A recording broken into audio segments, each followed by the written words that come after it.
خاطر غدا مساء الخير عليكم bonsoir tout le monde اهلا وسهلا bonjour اذا تشوفونا la journée bonsoir اذا تشوفونا le soir. Soyez toutes et tous les bienvenus dans les podcasts d'Algérie Part, les émissions d'Algérie Part, les décryptages des dessous de l'actualité algérienne, les analyses, les explications, les révélations en images, avec beaucoup d'interactivité, en répondant à vos commentaires, à vos remarques, à vos suggestions. Merci beaucoup pour votre soutien, merci pour votre fidélité.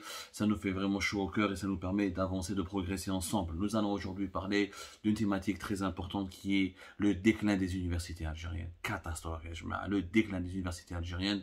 Aujourd'hui, nous avons publié sur Algérie Part encore un autre classement international qui nous explique et qui démontre que les universités algériennes ne sont même pas présentes dans le top 10 ou le top 20 des meilleures universités africaines.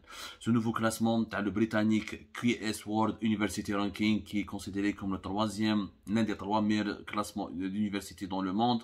À la comme pour les classements des universités, qui est un 3 classements très importants qui nous permettent d'évaluer la performance des universités à travers le monde, qui nous permettent de comprendre la valeur de ces universités. Le classement du Times américain, le classement de l'université Jiaotong de Shanghai, le fameux classement Shanghai qui est considéré comme le premier au monde. Voilà le classement du Times, le grand magazine américain. On va le classement britannique du QS université QS. C'est un organisme britannique qui s'appelle QS World University Ranking. C'est les 3 classements prestigieux considérés comme des références mondiales. L'Algérie, récemment, pour 2022, fait le classement des meilleures universités au monde, et il y a eu une trentaine d'universités africaines qui ont été sélectionnées par ce prestigieux classement britannique, et l'Algérie n'en fait pas du tout partie, malheureusement. Alors, il y a 32 universités africaines, l'Algérie brille totalement par son absence, alors que le Caire, l'Égypte, a 14 universités, même l'université américaine du Caire, ou l'Afrique du Sud a 9 universités qui ont été classées. Le reste, nous avons 3 universités tunisiennes, 2 universités du Soudan, vous vous rendez compte, une université du Ghana, du Kenya, au Maroc, et l'Algérie est totalement absente. Les universités soudanaises sont considérées plus performantes et de meilleure qualité que les universités algériennes. Le Maroc a placé une université, l'Algérie non, la Tunisie 3 universités, l'Algérie non, le Ghana, le Kenya, l'Ouganda, leurs universités sont considérées meilleures que l'ensemble des universités algériennes. Les critères de cette classification sont très clairs. Premièrement, ce qu'on appelle l'employabilité des diplômés. C'est-à-dire, est-ce que les diplômés de ces universités arrivent à trouver du travail facilement à la sortie des bancs de leurs universités. On appelle ça l'employabilité. C'est-à-dire le fait d'être employable, recrutable. Deuxièmement, le ratio étudiant-professeur. Ça, c'est le deuxième critère. Le ratio, il y a combien d'enseignants par rapport au nombre des étudiants. Le troisième critère qui est important aussi, c'est les publications scientifiques. En bas, avec le ratio de professeurs internationaux, combien d'enseignants des universités qui ont été étudiés ont publié dans des publications internationales, travaillent à l'étranger, ont enseigné à l'étranger, travaillent ou interviennent dans des colloques scientifiques internationaux. Ensuite, le ratio d'étudiants internationaux, combien d'étudiants étrangers accueillent ces universités qui sont étudiées. Ce sont les critères qui permettent à cet organisme britannique très prestigieux, le QS World University Ranking, de classer les meilleures universités du monde. L'Algérie, absente. Le Soudan a de meilleures universités que l'Algérie. Vous vous rendez compte, le Kenya, l'Ouganda, le déclin est terrible. Et c'est pas la première fois. C'est la deuxième fois que cela arrive parce que en mai, le classement a été fait en juin 2022. En mai 2022, il y avait un classement dans les meilleures écoles de formation d'ingénieurs. L'Algérie était totalement absente de ce classement. Le même organisme qui existe depuis 2004, qui fait des classements internationaux des universités et des écoles de formation d'enseignement supérieur, les écoles d'ingénieurs, kiff, rien. L'Algérie était totalement absente. Donc c'est 2 classements où l'Algérie elle est absente. Et c'est pas le seul. Hein. On revient un peu dans le passé. Depuis 2020-2019, les universités algériennes sont en recul totalement alarmant dans plusieurs classements et dans plusieurs études internationales. Comme un exemple, par exemple, aucune université algérienne, par exemple, n'a figuré dans le top 50 des meilleures universités africaines. Nous avons sorti cet article en décembre 2021. C'était un classement qui a été élaboré par le prestigieux US News and World Report, qui est un magazine américain qui chaque année lui aussi, il fait pas partie des 3 meilleurs classements mondiaux, mais il est quand même assez prestigieux, assez considéré, il est assez crédible. Chaque année, il publie il publie les meilleures universités à travers le monde, et dans le top 50 des meilleures universités africaines, Marrakech. Le magazine américain US News and World Report, c'est un magazine qui est très connu, et vraiment crédible. L'Algérie est totalement absente. On trouve l'Afrique du Sud, on trouve l'Égypte, on trouve quelques pays de l'Afrique subsaharienne, mais on ne trouve pas l'Algérie. La première université classée au 52e rang africain, c'est l'université de Bedji Bourtar à Annaba. Elle n'est même pas dans le top 50.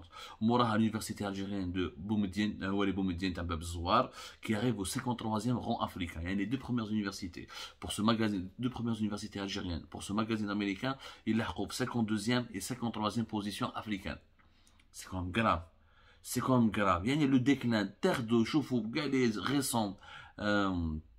Galérer son classement, vous allez voir, nous sommes, depuis 2019, l'université algérienne a reculé, a dégringolé, elle est en train de régresser. Et pourtant, elle nous coûte beaucoup d'argent. Et donc, d'ailleurs, quand on les budgets, la question se pose, à quoi ça sert l'université algérienne? Alors, il faut aller à Malaya. Là-bas, comme en 2021, l'université algérienne a consommé l'équivalent de 2,3 milliards d'euros. 2,3 milliards d'euros ont été donnés directement ou indirectement à l'université algérienne et à son fonctionnement, sans aucun impact sur le développement du pays. Et là, mettre 2,3 milliards d'euros, à la fin, je ne suis même pas classé dans le top 50 des meilleures universités africaines, même pas dans le top 10 ou dans le top 20 des meilleures écoles d'ingénieurs africains en Afrique, où là, tout simplement absent des classements les plus prestigieux des meilleures universités africaines à l'échelle mondiale. C'est pas normal. C'est pas normal. Nous avons donné beaucoup de références sur on a déjà parlé du bilan de l'enseignement supérieur en Algérie. Il devrait vraiment alimenter un débat. On devrait enclencher un débat national sur l'efficacité de l'université algérienne. La restauration, l'État algérien finance les restaurants, finance les restaurants universitaires, finance les résidences universitaires, les inscriptions sont pratiquement gratuites, l'hébergement, le transport universitaire, c'est énorme, Yajma. C'est énorme. Les subventions sont tout à fait énormes. 2,2 à 2,3 milliards de dollars, c'est énorme. C'est énorme. Pardonnez-moi, tout à l'heure j'ai dit de l'euro, 2,3 milliards de dollars. C'est énorme, les gens. Les crédits budgétaires, les gens qui à l'université, à la fin, par exemple, les centres de formation professionnelle, ils touchent annuellement 28 milliards de dinars de subventions. 79% des subventions qui sont accordées par l'État algérien au secteur de l'éducation et de l'enseignement profitent aux universités. 69%. 69%. En 2017, un autre chiffre, en 2017, l'Institut national algérien de propriété industrielle, il a fait savoir que sur 100 à 105 dépôts de brevets annuellement, 5 uniquement proviennent des universités. C'est-à-dire en 2017, l'Institut national de propriété industrielle, c'est l'INAPI, le fameux INAPI, c'est l'institut auprès duquel on enregistre un brevet d'invention. Quand quelqu'un fait une invention, il invente un objet, une nouvelle idée, un nouveau dispositif, un nouveau procédé scientifique, il aura l'INAPI pour l'enregistrer. Sur 100 à 105 dépôts en 2017, 5 uniquement qui ont des universités algériennes. L'université algérienne, il n'y a pas un travail d'inventivité, il n'y a pas un travail de créativité, il n'y a pas un travail d'invention. Je sais pas. En 2020, la même chose. En 2020, il y avait 162 dépôts de brevets d'invention par des résidents nationaux, à des Algériens qui habitent à l'étranger. Alors, les particuliers, c'est 113 dépôts, les universités uniquement 20, et les centres de recherche 19, et les entreprises 10. C'est-à-dire que la majorité des brevets d'invention en Algérie sont l'œuvre de particuliers qui, chez eux, dans leur garage, font un travail de recherche scientifique pour essayer d'inventer quelque chose. Alors que les universités et nos centres de recherche qui nous coûtent quand même 2,3 milliards de dollars par an, ils ramènent que 20 ou 10 brevets d'invention par an. C'est intriguant. Ça veut dire que l'université algérienne, ça veut dire que dans les universités algériennes, on drague, on s'amuse, on joue à la gouinche, aux cartes, on joue au domino, on tue son temps, on vient, on occupe les amphithéâtres, on achète des livres, on passe des diplômes, et à la fin, l'université algérienne n'est plus capable de former une élite scientifique de grande qualité. L'université algérienne n'est plus capable de former des ingénieurs ou des compétences nationales qui peuvent élever ou hisser le niveau du pays aux normes internationales de développement. Donc, il faut une enquête. Il faut que le gouvernement algérien déclenche une enquête, procède à une remise en cause, et il essaie de comprendre où on a les manquements, où on a les insuffisances. Où elle est avec 2,3 milliards de dollars de budget et de subventions, l'université algérienne est ça. Le Soudan, beaucoup moins d'argent, il dépense beaucoup moins d'argent que nous. C'est un pays beaucoup moins riche que nous. Il arrive à placer 2 universités parmi les meilleures universités africaines. L'Ouganda, le Maroc, la Tunisie. L'Égypte et l'Afrique du Sud, c'est 2 grandes nations africaines. L'Égypte a une grande tradition scientifique depuis les années 60-70. L'Afrique du Sud, première puissance économique. C'est des pays qui avaient des communautés qui se sont frottés aux grands pays européens, ou là qui avaient abrité, qui l'Afrique du Sud, une grande communauté blanche, les Européens d'origine irlandaise ou anglaise. C'est des pays qui sont plus évolués que l'Algérie, mais on peut comprendre. Mais le Soudan, l'Ouganda, des pays voisins, la Tunisie et le Maroc, qui ont des moyens beaucoup plus limités que nous, qui dépensent beaucoup moins d'argent sur l'enseignement supérieur, ont de meilleurs résultats que nous. Où sont les publications scientifiques des universités algériennes à l'échelle internationale? Combien de chercheurs algériens participent à des colloques internationaux? Combien d'enseignants algériens maîtrisent l'anglais ou là s'est distingué à l'échelle mondiale ou sur la scène internationale avec des publications ou là avec un travail scientifique ou là avec des valeurs qui ont permis qui ont suscité l'intérêt des chercheurs ou là des autres universités internationales? Nada. Donc à quoi ça sert de dépenser autant d'argent?